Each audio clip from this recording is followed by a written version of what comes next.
আসসালামু আলাইকুম রহমতুল্লাহি ওবরাকাতুহু।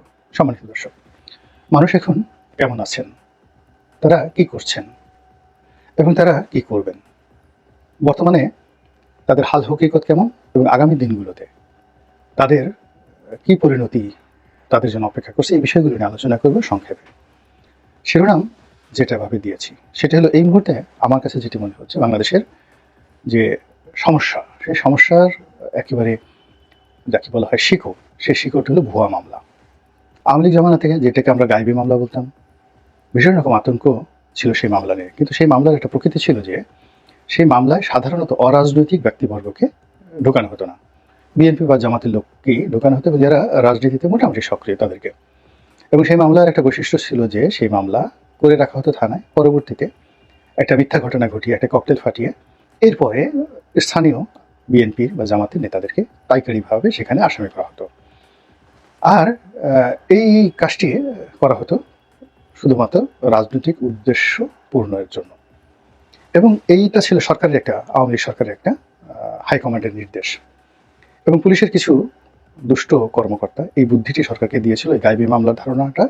এবং এই কারণে দেশে এবং বিদেশে এই গায়েবী মামলা নিয়ে ব্যাপক প্রচার ঘটে এবং গায়েবী মামলার সেই অভিশাপের কারণেই আওয়ামী লীগ সরকারের পতন ত্বরান্বিত হয়ে যায়। তো এখন সেই যে গায়েবী মামলা, সেই গায়েবী মামলার চাইতেও ভয়ানকভাবে এখন ভুয়া মামলা সারা বাংলাদেশে সয়লাভ হয়ে পড়েছে। মামলা হচ্ছে থানাতে, মামলা হচ্ছে কোর্টে কাছারিতে, এবং সেটা যেন তেন মামলা নয়, হত্যা মামলা, হত্যা প্রচেষ্টা মামলা, ডাকাতি মামলা, আর এরকম বড় বড় মামলা, যে মামলাতে সাধারণত মৃত্যুদণ্ড হয়। এবং এই মামলার পেছনে সরকারের কোনো কমেন্ট নেই। মানে আগে যেভাবে আওয়ামী লীগ বলতো যে গায়েবী মামলা করো, তারপর গায়েবী মামলা হতো, কিংবা ধরুন সরকার আরও কিছু মামলা ওই সময়টাতে হাতিয়ার হিসেবে ব্যবহার করতো, সন্ত্রাস দমন আইনে কিছু মামলা হতো, পুরোপুরি এটার সঙ্গে স্বরাষ্ট্রমন্ত্রী জড়িত ছিল, এমনকি শেখ হাসিনা জড়িত ছিল।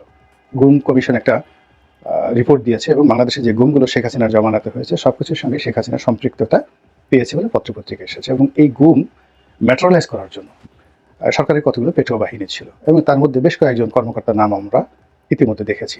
পুলিশের আইজি বেনজির, মেজর জেনারেল জিয়াউল হাসান, ডিবির হারুন, তারপরে সেই পুলিশের যে কর্মকর্তা মনিরুল, এদের নাম পত্রপত্রিকায় এসেছে। এখন এটা একটা প্রতীকী শব্দ, অর্থাৎ এই যে সরকার যে সকল কুকর্মগুলো করতো, সেই কুকর্ম করার জন্য তার একটা বিশাল পেটোয়া বাহিনী ছিল পুলিশের মধ্যে, ওসি থেকে শুরু করে একেবারে আইজি পর্যন্ত। এবং এদের সংখ্যা কোনো অবস্থাতেই 2 থেকে 3 হাজারের কম নয়। তারা এই ছাত্রলীগের হুকুম পালন করতো, আওয়ামী লীগের হুকুম পালন করতো, শেখ হাসিনার হুকুম পালন করতো, স্বরাষ্ট্রমন্ত্রীর হুকুম পালন করতো। এবং এই কর্মকাণ্ডগুলো তারা করতে গিয়ে যেটা করতো সেটা হলো বিএনপি জামাতকে শোষণ করতো। কিভাবে? সরকারের এজেন্ডা বাস্তবায়ন করতে গিয়ে সে ধরুন 20 জন লোকের বিরুদ্ধে মামলা দিল বা 30 জন লোকের বিরুদ্ধে মামলা দিল। এখন 30 জন লোকের মধ্যে 4 থেকে 5 জন, মির্জা আব্বাস থেকে শুরু করে বড় বড় যারা সিনিয়র লোক বা জেলা পর্যায়ের উপজেলা পর্যায়ে যারা সিনিয়র লোক, যাদেরকে ধরতেই হবে, যাদের সঙ্গে কোনো নেগোসিয়েশন নেই, তো তাদেরকে ধরতো। আর বাকি যারা লোকজন আছে তাদের সঙ্গে নেগোসিয়েশন করে পুলিশ একটা বাণিজ্য করতো। কিন্তু পুলিশের বাণিজ্যটা এখানে মুখ্য আসতো না। এবং এই ঘটনার সঙ্গে ছাত্রলীগ এবং যুবলীগ তাফালিং করতো। কিন্তু এই যে মামলা মোকদ্দমা দিয়ে ছাত্রলীগ, যুবলীগ বা আওয়ামী লীগের লোকজন ব্যবসা বাণিজ্য করেনি। এটা হলো বাস্তবতা। যা কিছু করেছে পুলিশ করেছে। কিন্তু সেই যে গায়েবী মামলার যে গজব, এটি এখন গজবের সাথে বড় গজব হয়ে দেখা দিয়েছে ভুয়া মামলা হিসেবে। এই মুহূর্তে সারা বাংলাদেশে কত মামলা হয়েছে আমরা জানি না। কেউ বলে 3000, কেউ বলে 10,000, এটা আমরা জানি না। আমরা আরো অনেক কিছুই জানি না। আমরা এখনো পর্যন্ত সরকার তালিকায় করেনি কতজন মানুষ এই জুলাই আগস্ট বিপ্লবে নিহত হয়েছেন, পুলিশের কতজন আহত হয়েছেন, কতজন নিহত হয়েছেন, আওয়ামী লীগের কতজন আহত হয়েছেন, কতজন নিহত হয়েছেন, বিএনপির কতজন নিহত আহত হয়েছেন, জামাতের কতজন, এবং বিশ্ববিদ্যালয়ের, ঢাকা বিশ্ববিদ্যালয়ের কতজন ছাত্র নিহত হয়েছেন, প্রাইভেট বিশ্ববিদ্যালয়ের কতজন হয়েছেন, এবং সমন্বয়কদের মধ্যে কতজন নিহত হয়েছেন, এখনো পর্যন্ত তালিকা হয়নি। এই তালিকাটা গুরুত্বপূর্ণ, সেটা যেহেতু হয়নি, কাজেই এ যাবৎকালে কতটি মামলা হয়েছে কোর্টে কাছারিতে এবং কতগুলো মামলা হয়েছে আপনার থানাতে, আমরা এখন পর্যন্ত কিন্তু সেটা জানি না। আর যখন আমরা জানি না, তখনই সেখান থেকে সন্দেহ শুরু হয়, অবিশ্বাস শুরু হয়, আতঙ্ক শুরু হয়। যেটি পত্রপত্রিকায় দেখে এসেছি যে অন অ্যাভারেজে যে একটা মামলা, সেখানে 1 নম্বর হুকুমের আসামি শেখ হাসিনা, তার নিচে কমপক্ষে 300, উপরে 400-500 ঢালাওভাবে মামলা হয়েছে। সেই মামলা হয়েছে প্রায় সব উপজেলাতে, হাতে গোনা 2-4 উপজেলায় হয়নি বা 2-4 জেলাতে হয়নি, কিন্তু বেশিরভাগ ক্ষেত্রে হয়েছে। এবং ঢাকা শহরে অসংখ্য এই মামলা হয়েছে। আমি কয়েকটা উদাহরণ ব্যক্তিগতভাবে বলি। যেমন দেখা গেল সাভারে, এখন সাভারে আশুলিয়া থানাতে এবং সাভার থানাতে এরকম অসংখ্য গায়েবী মামলা হয়েছে এবং এই মামলা করার জন্য সেই বিএনপির বিভিন্ন গ্রুপ রয়েছে, বিএনপির ওখানে 2-3টা গ্রুপ রয়েছে নমিনেশন চায়। তারা এই দুর্নীতিবাজ পুলিশ যারা কর্তা রয়েছেন, সাব ইন্সপেক্টরের লেভেলের যারা লোকজন আছে, তাদেরকে কনভিন্স করে এখানে 300, 400, 500 লোকে এর মধ্যে ফেলে দিয়ে তারা এই মামলাগুলো করেছে। হাতে গোনা 4-5 জন লোককে দূরে রেখেছে। অনেকে পালিয়ে আছেন, যারা এমপি ছিলেন, মন্ত্রী ছিলেন, তারা হয়তো পালিয়ে আছেন।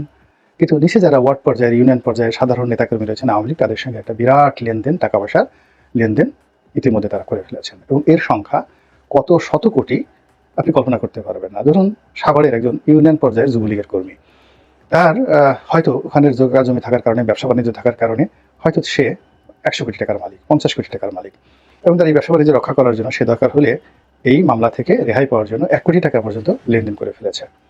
এরকম ঘটনা আমি শুধু সাভারের ক্ষেত্রে বললাম। আবার দেখা গেল যে সাভারে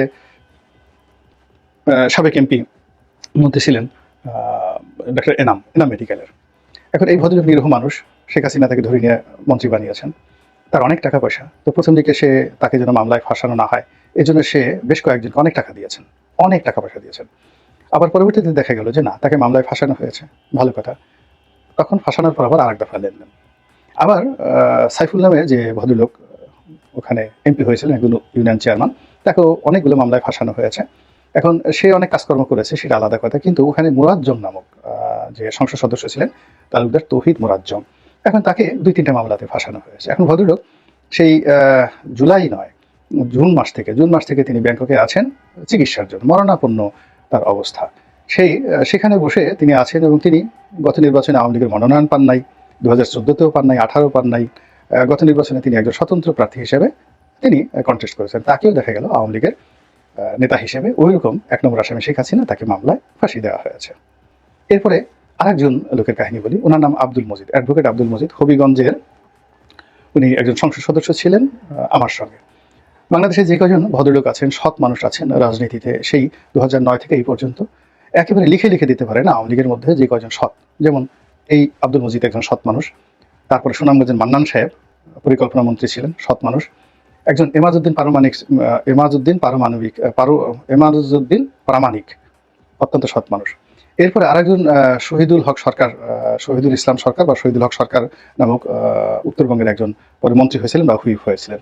মানে এই সমস্ত মানুষ সম্পর্কে আপনি একটা স্পট দিতে পারবেন না।